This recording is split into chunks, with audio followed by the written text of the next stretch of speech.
Let's start. Ang blooper ni Ginoong Marcos po noong panahon ng ASEAN Summit ay kanyang pinitik at ininsulto ang bansang China sa harap po ng mga Southeast Asian leaders. Ang resulta po parang pinandirihan o parang na-isolate siya sapagkat off-timing at the same time, wala po yun sa interest ng ibang mga karatig bansa po natin na makipagkiskisan o makipagdigma-digmaan sa laban sa China, no? Sapagkat maayos naman po ang kanilang mga pakikipag-ugnayan sa bansang China, kahit pa man sabihin na mayroon silang mga conflicting claims sa tinatawag na maritime dispute diyan sa tinatawag na South China Sea. At sa nagtatanong kung may rally ang Iglesia ni Cristo November 7 or November 16 or 17, wala pong announcement patungkol dyan, and there is no official statement either coming from Iglesia ni Cristo. Uulitin ko po, no, ang bansang Malaysia, Singapore, Thailand, Vietnam, Indonesia, Brunei, at iba pang mga karatig bansa, Cambodia, Laos, hindi po sila nangihimasok sa anumang mga usapin ng mga bawat karatig bansa nila, lalo pa kung hindi naman po ito patungkol sa kanilang interest. Ngayon, mukhang tagilid at baluktot ang konsepto ni Marcos Jr. believing that he can campaign among ASEAN countries sa sinasabi niya na bully China, na nangbubuli ang China. Ka Eric, baba muna ako, busy pa sa work. It's okay po, no problem. DW Lingayen, Bronner at Gibo ay mga Ilocano rin.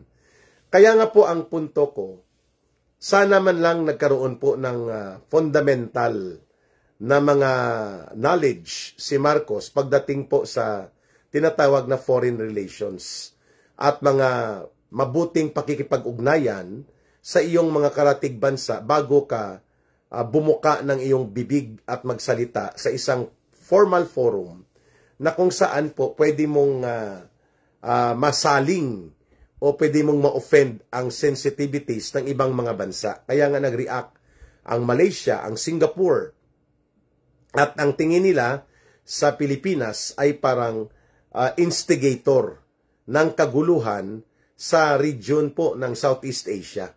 At good evening ka Eric, watching from Bahrain. Kaya nga, ito nga ang biglang bawi si Marcos, no? Nang maramdaman niya, ka Eric, ako Mama Wilma White na asa Chicago. Okay, thank you Allen Pineda sa iyong pag-remind. Okay? Dulce Corazon Alterado. Good evening po, watching from Hong Kong. Isa Estrera, na nabasa ko na kanina at nag-greet na rin. At ganoon din po si Hans Ja. Ayan, like and share pa mga kapatid. At Willie Ong, kakahiya ang Pilipinas. Nakakahiya nga talaga, no? Ang naging actuations ni Bongbong Marcos doon po sa ASEAN Summit.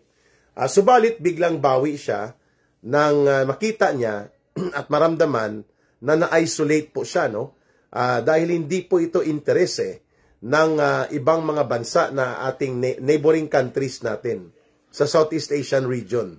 At ang sagot niya sa kanya ay wala kaming direktang interes dyan sa kung ano ang mayroong pakikipag-ugnayan o issue na kinakaharap ang isang bansa sa mga karatig bansa natin dito sa rehiyon ng Asia or Southeast Asia for that matter.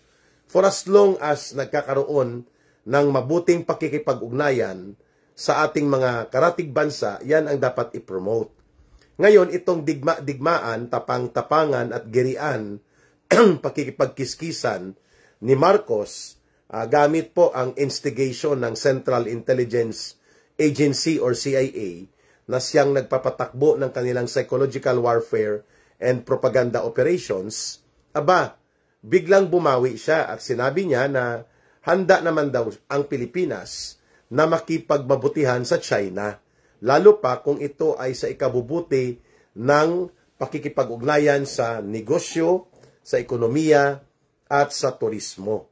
No? Biglang hindi mo maintindihan kung anong mayroon sa kanya na biglang nag 360 degrees, no? At nakikipagkaibigan ba o nanloloko at nanggugoyo sa China? Gandang gabi sa iyo. Salamat sa pag-live mo muli. Watching from General Santos, sabi ni Lay Guerrero. Thank you, Lay. Consuelo Tagaro. Hi po ka, Eric.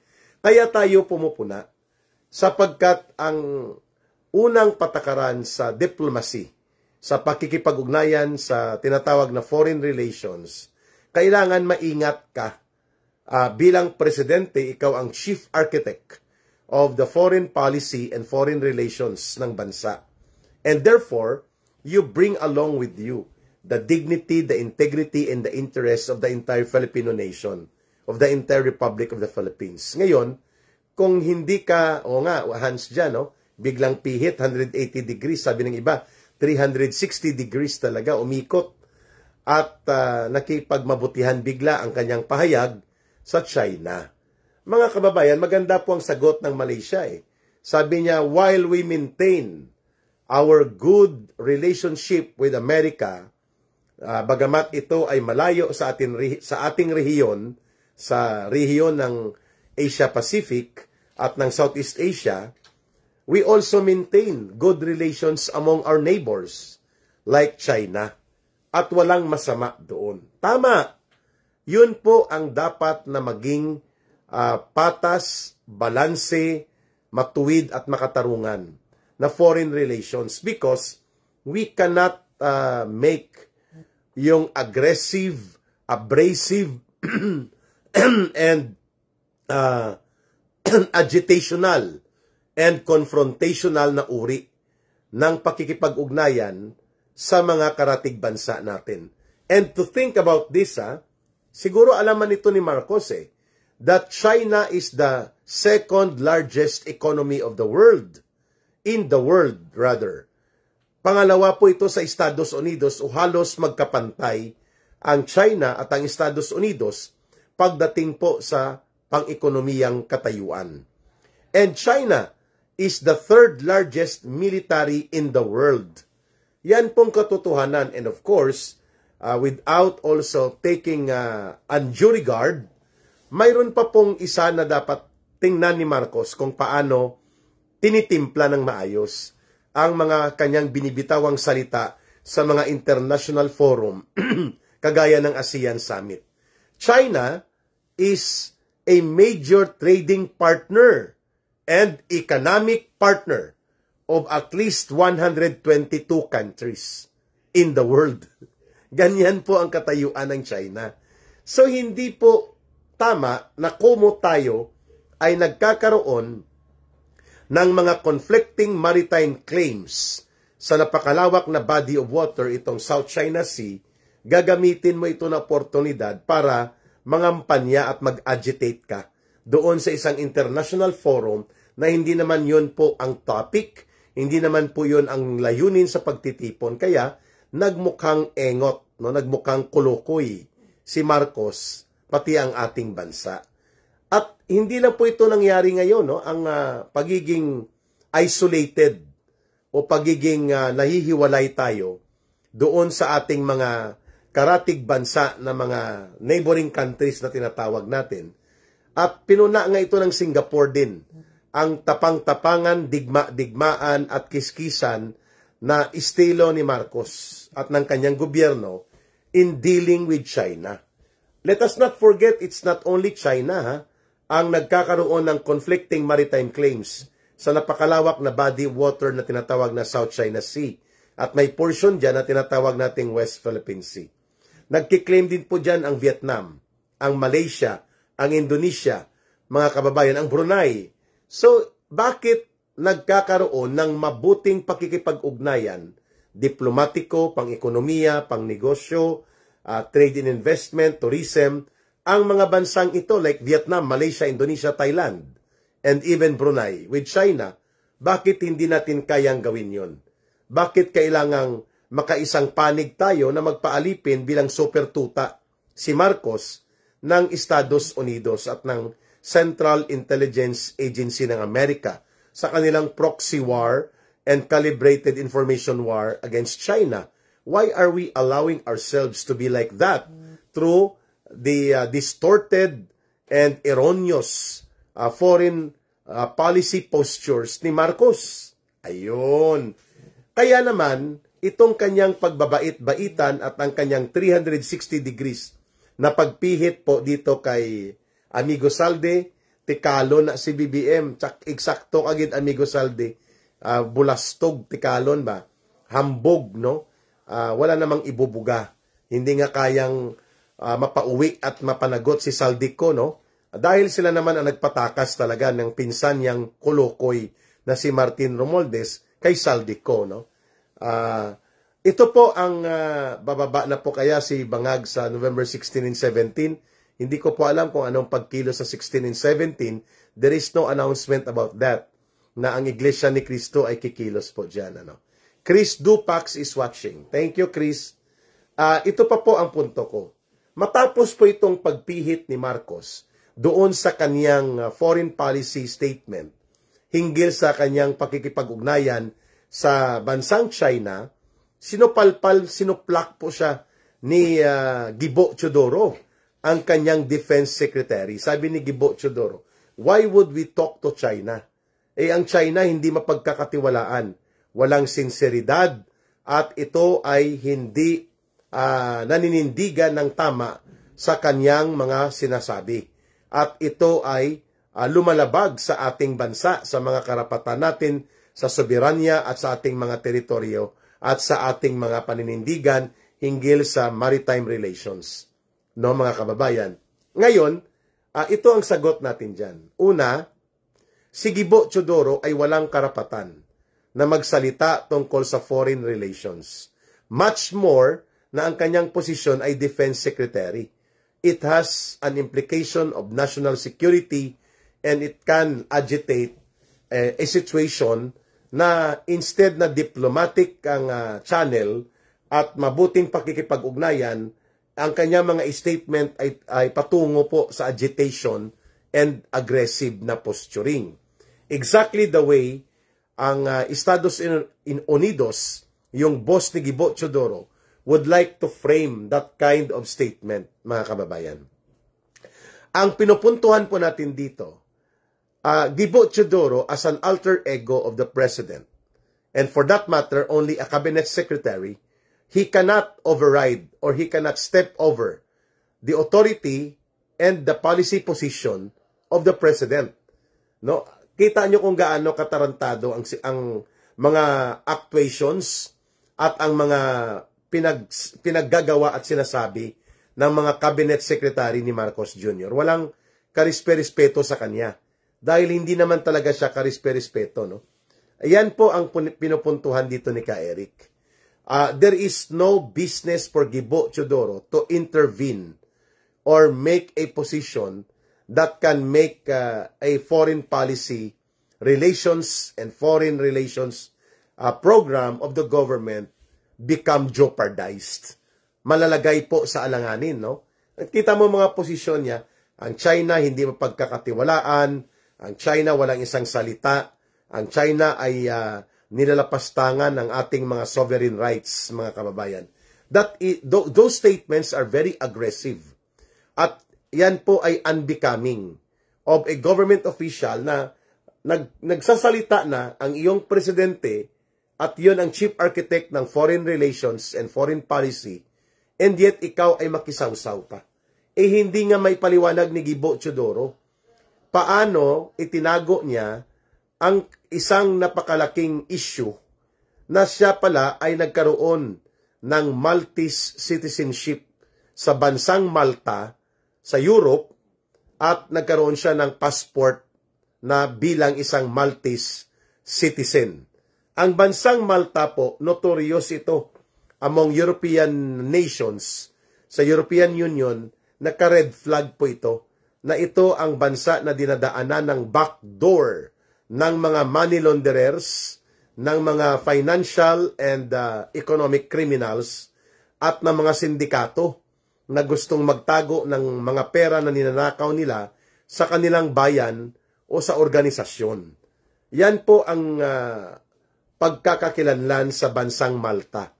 And being part of the European Union, kapag nagkaroon ka ng citizenship sa Malta at gumamit ka ng kanilang passport bilang mamamayan nila, you can now access countries in Europe using Malta as your backdoor entry. So, hindi nga may paliwanag ni Gibo Teodoro paano niya ginawa yon. At bakit ginawa niya yon while siya ay nanunungkulan bilang cabinet secretary, nagkaroon pala siya ng status na dual citizen. At ito ay pinagtakpan, hindi lang po ito masyadong tinalakay sa media kasi nagkaroon ng information operation para i-manage ito. Iskandaluso po yun Ang Defense Secretary ng Pilipinas ay isang foreign national. Bagamat Pilipino siya, subalit mayroon pa siyang isang passport at isang nationality na hindi mo yan makukuha ang pagiging Maltese citizen o anumang bansa na ikaw ay magiging citizen kung hindi mo tatalikuran at itatakwil ang pagka-Pilipino mo.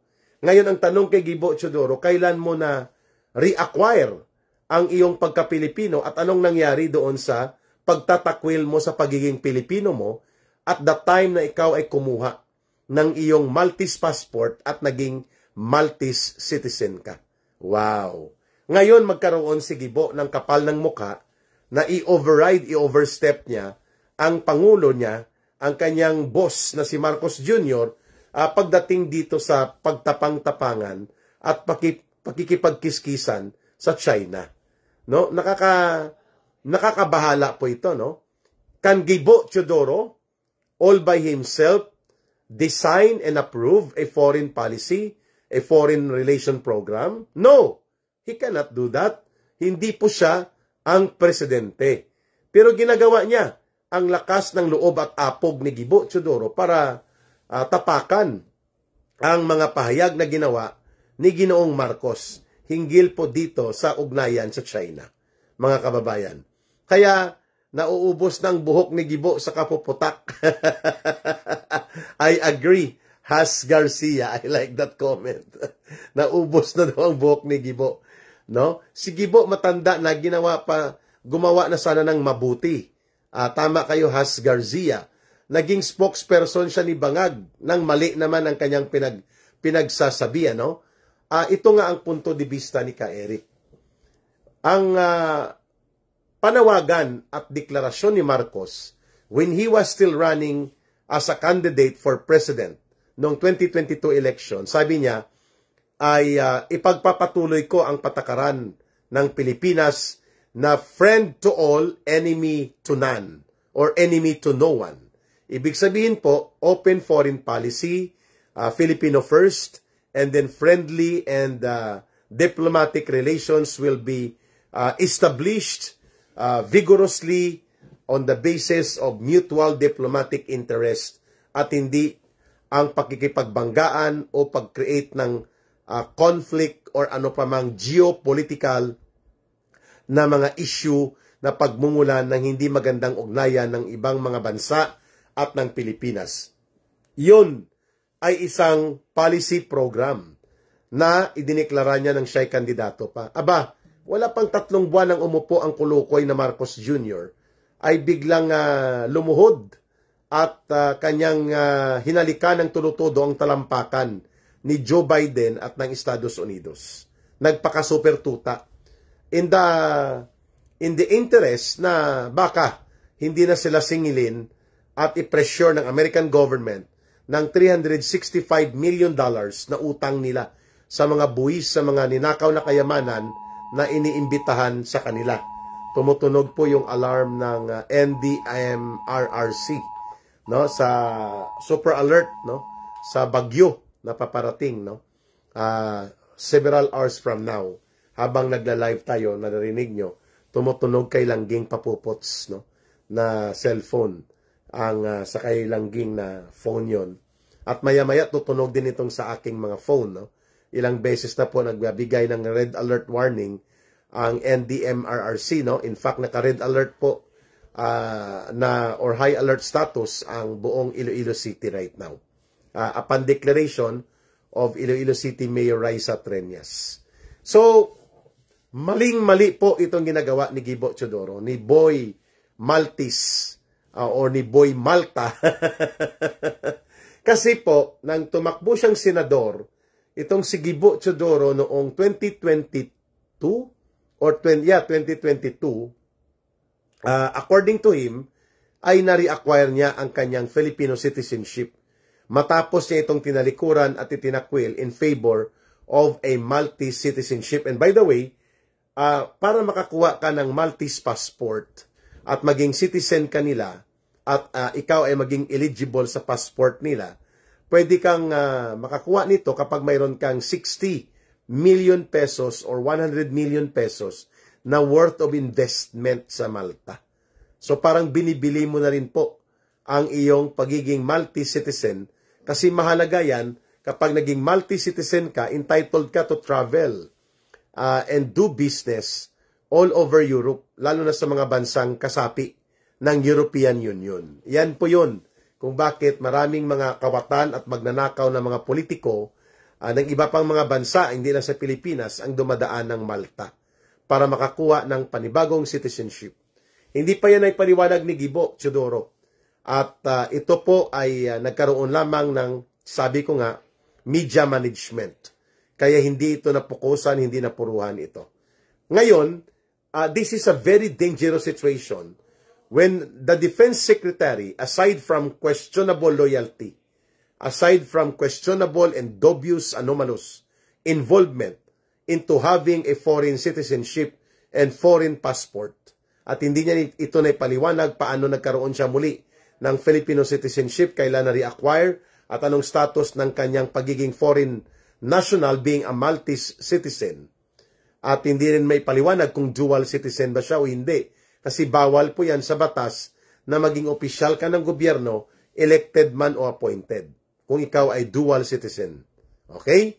Kaya nga po yan ang nangyari kay Sylvester Stallone, Sylvester Tulfo, kay Erwin Tulfo. Ginib up niya at isinauli ang kanyang US passport, no? At bagamat hindi pa siya nakakasuhan dyan, that is a fundamental question of citizenship. At sapagkat while he was being appointed doon sa DSWD, hawak pa pala niya ang kanyang passport bilang American citizen. Dual. So bawal po yon at ayaw niyang makulong siya at makasuhan po ng fraudulent possession of passport ng Amerika, isinauli niya sa US Embassy ang kanyang pasaporte. Ganyan din ba ang kaso ni Gibo Teodoro? Hi, ka-Eric Linway Birao. How do you pronounce that? Linway o Linway? Okay? Ito po yung punto ko na gustong diinan. For sure, di lang si Gibo ang may additional passport. Sabi ni Rolly Flores, marami yan. Kaya tudo sila pagnanakaw sa kanilang ginagawa, pag nagkatrobol, lalayas na lang sa Pilipinas. Exactly. That can also be looked at na isang exit plan ang pagkakaroon ni Gibo Teodoro ng foreign passport bilang isang Maltese national. Na kapag nagkagulo at na hindi na maganda ang pangpolitikang kalagayan at social condition sa Pilipinas, ay lalayas sila at papunta ng Europe at magtatago doon at mamumuhay mula sa mga pinagnakawan at dinurobo na mga pondo. That can be a very valid observation, Rolly Flores, no? Pangalawa, gusto ko pong puntuhan itong kakulangan ni Marcos na magkaroon ng tamang pamumuno bilang principal author and architect supposedly ng ating foreign relations, no? Puro palpak ang mga aliporis ni Marcos. Tama, kasi hindi po interes ng mga Pilipino ang bit-bit nila, kundi interes ng kanilang personal na kagustuhan na makinabang mula sa gobyerno. Ayun. Kaya mga kababayan, kaabang-abang po ito. Nag-react na rin po ang ibang mga bansa na the ASEAN Forum and the meeting of leaders and head of state and governments ng Association of Southeast Asian Nations ay hindi dapat po pinanggagalingan ng mga hindi pagkakaunawaan at mga hidwaan sa pagitan ng mga bansa at mga gobyerno. Bagkus ito dapat ay nagpo-promote ng dialogo, ng diplomasya at ng mabuting pakikipag-ugnayan at relasyon ng mga bansa sa paligid po ng rehiyon ng Timog Silangang Asya o ng Southeast Asia. Kaya nga sabi ni Simon Peter Rufon, kaya palpak ang mga Alipores kasi si Marcos mismo palpak. I agree. Simon Peter Rufon. I agree to that point. No? Baka lahat ng mga buaya ka, Eric, may dual and foreign passport. Has Garcia, that can be possible. That can be possible na ginagamit nila itong Malta. Ulitin ko po, naka-red flag ito sa European Union. Ang Malta is a country considered to be a backdoor entry. And ito po ay may kalakaran ng passport for sale and citizenship for sale. Hindi malayo po ang inyong observation na ang mga politikong kawatan, buaya at magnanakaw sa Pilipinas ay may posibilidad po na nakapag-avail ng dual passport at ng dual citizenship nang hindi lang po na ilalantad sa publiko. Baka si Saldi Buaya may dual passport na rin, ano? Wala yata siyang passport sa US, pero he can apply a passport in Spain or a passport in Portugal. Ayun. Pwede pong gawin yan ni Saldico sapagkat medyo maluwag ang mga bansang ito para makakuha ka ng passport at maging isang dual citizen sa kanilang bansa. Tax heaven yata din yan ka, Eric. Tama ka. Grace Inday Bailon. Ang mga tax delinquents, ang mga tax evaders, at ang mga fraudulent tax operators na nang daraya ng buwis na malalaki, corporate taxes, at iba pa pong mga business taxes, dito din po dinadaan ang kanilang mga kinulimbat na pera mula sa kanilang gobyerno. I agree to that. At marami pong record ang mga nangyari sa nakaraan sa bansang Malta na sila po ay nagbibigay talaga ng for sale, no? Parang baratilyo. Napakaliit po ang 60 million to 100 million pesos. Equivalent ng bank deposit o kaya investment prospect sa Malta para makakuha ka na ng access mo sa Europe at maging European Union na recognized ka na isang mamamayan dahil may Maltese citizenship and passport ka. Napakadaling bilhin po yan ng mga magnanakaw at mga mandarambong na mga politiko, lalo na pati sa Pilipinas. Okay. Musit na yan na Saldi Buaya. Tinangay na ang pera ng buong bayan. I agree. Tabada Cherry. Hello po, Sir Eric, watching from Kuwait. Tingnan natin sa YouTube channel natin. US is without a doubt a prepping fat man. Gibo as a leader of a US-supported military junta. That can be possible. I agree to that kind of view na kapag bumaho at lalo nang nabulok si Marcos at magkaroon po ng pagkilos ang military faction at magkaroon ng tinatawag na civilian and military junta or a junta type of government na may civilian leader, Gibo Teodoro being a puppet of the US, lalo na ng Central Intelligence Agency o ng CIA in the Philippines, can be a potential element para po gamitin na mapabagsak at maitsapwera ang gobyerno ni Marcos, whereby preventing the constitutional line of succession of Sara Duterte na siya naman sanang nakalagay doon sa ating saligang batas. Subalit, ang Estados Unidos ay sigurista. They are not certain or they are not sure na si Sara Duterte, may ingay ang cellphone ni Ka-Eric. Nag-a-alert na po tungkol sa papalapit na landfall ng bagyo. That can be a possibility na kapag magtayo ng isang civilian military junta na sponsored ng Amerika at magkaroon ng transition government, hindi nila i-include si Sara Duterte, Gibo Teodoro is a role player to that. Yan po ay mga legitimate na pananaw na mayroong malaking posibilidad. I would say about that. No?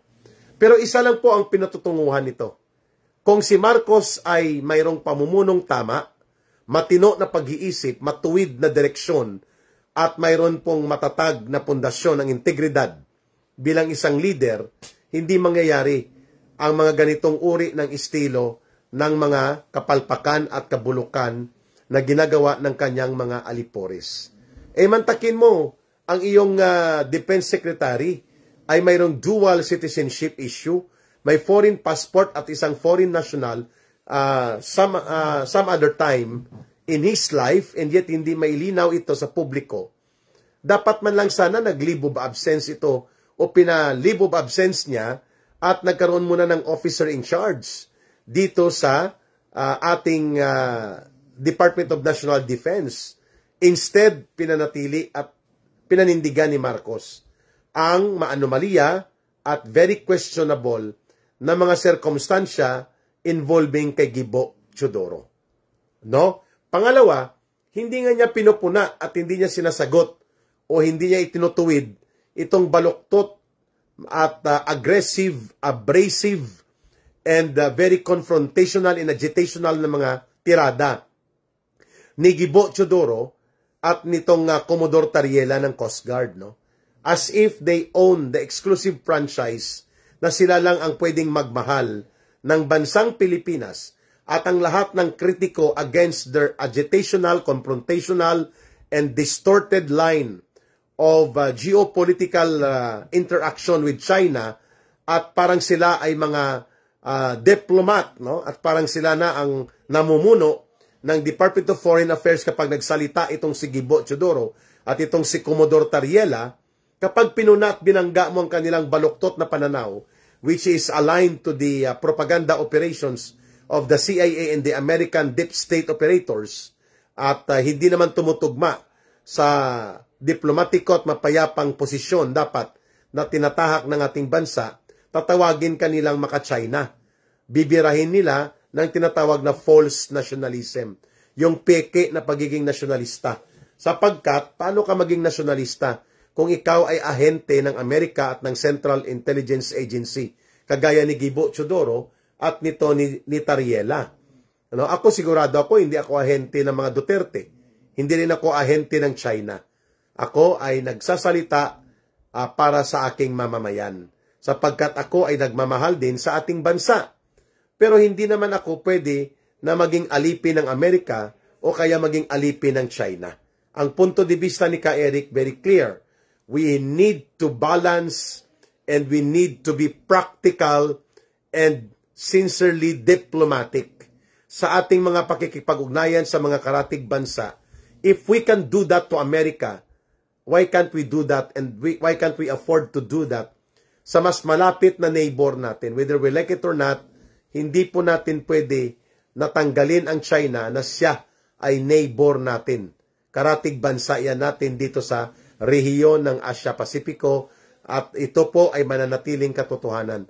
While America is more than 10,000 miles away from us, why can we be able to maintain good relations sa kanila? Sa mga Amerikano, sa Estados Unidos, at sa kanilang gobyerno, why can't we do the same sa China? Mga kababayan, dahil mali ang makikipagmabutihan sa lahat ng mga bansa at dapat sa Amerika lang tayo sumunod. No? Ganyan po ang estilo ni Gibo Teodoro at ganyan po ang baluktot na pananaw ng kanilang tinatawag na false nationalism o peke at baluktot na pagiging nasyonalista.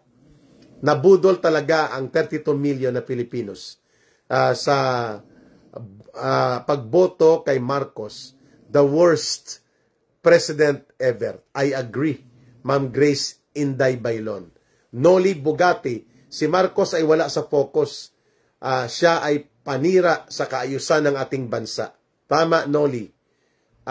Sorina Jabalea, DW Lingayen, the military junta will be full of AFP generals and colonels who are Marcos loyalist. I agree kung mangyari po yan. Shout out Romantic Moon, DDS Pinoy, no? Romantic Moon, Sniper Japan, EU, Spy yan, pwede. Tama ka, D.W. Lingayen, pwedeng espiya si Gibo Teodoro ng ibang bansa like European Union. Gusto nila papaniwalain ang mga Pilipino sa ganong naratibo para makontrol nila ang Pilipinas kagaya ng ginawa nila sa Ukraine. Tama po. While Ukraine was talking to Russia, nag-uusap po si Zelensky at itong si Vladimir Putin, bigla pong ginapang ng Amerika at ng NATO, ng mga European countries, si Zelensky. At sinabihan siya na itigil mo na ang pakikipag-usap ng kapayapaan kay Putin at sa Russia at susuportahan ka namin at makipaghanda ka sa pakikipagyera. So, ang simple na naman ang posisyon ng Russia sa Ukraine. Just maintain an independent foreign policy. Do not allow Ukraine to be part of NATO sapagkat kapag NATO country ka, member, ang iyong bansa ay pwede nang lagyan ng mga armaments, missiles, at iba pang mga military hardware ng mga bansa na hindi po maganda ang ugnayan sa Russia and even ang Amerika ay makikialam dyan. Yan lang naman pong pinagmulan yan Kasi magkaratig bansa talaga yan at marami ang mga Russians na may mga dugong Ukrainian at mga Ukrainian na may dugong Russians. Yan po ang kanilang history.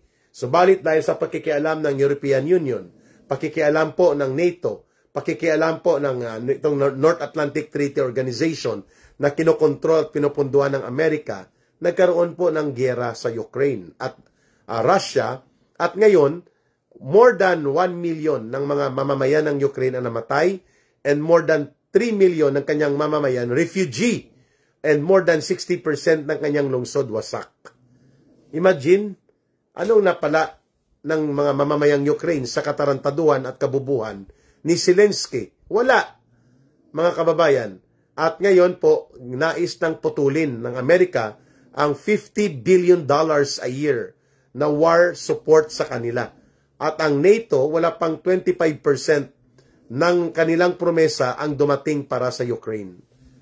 No, mga kababayan, wala pang 1/4 ng kanilang ipinaromesa sa Ukraine ang nangyari. Iyan din po ang mangyayari sa Pilipinas. Kapag ipinagpatuloy ni Gibo Teodoro, ni Marcos Jr. at ng kanilang mga alipores na tauhan at bayaran ng Central Intelligence Agency para magpropaganda ang kabaliwan nila ng digma-digmaan, tapang-tapangan at pakikipagkiskisan sa China, the third largest military in the world, the second biggest economy in the world, and a major trading economic partner to 122 nations, including America. Ano ang gagawin natin? Kung ganyan po ang ating kakaharapin na pwede namang idaan sa mabuting usapan at mabuting pakikipag-ugnayan, the way ang mga karatig bansa natin like Vietnam, Thailand, Malaysia, Indonesia, Brunei ay mabuti at nakikipag-ugnayan pa rin sa China at maunlad ang kanilang diplomatiko, turismo, investment, negosyo, ekonomiya at mga mabuting ugnayan pang seguridad sa China. Kahit mayroon silang conflicting maritime claims dyan sa South China Sea.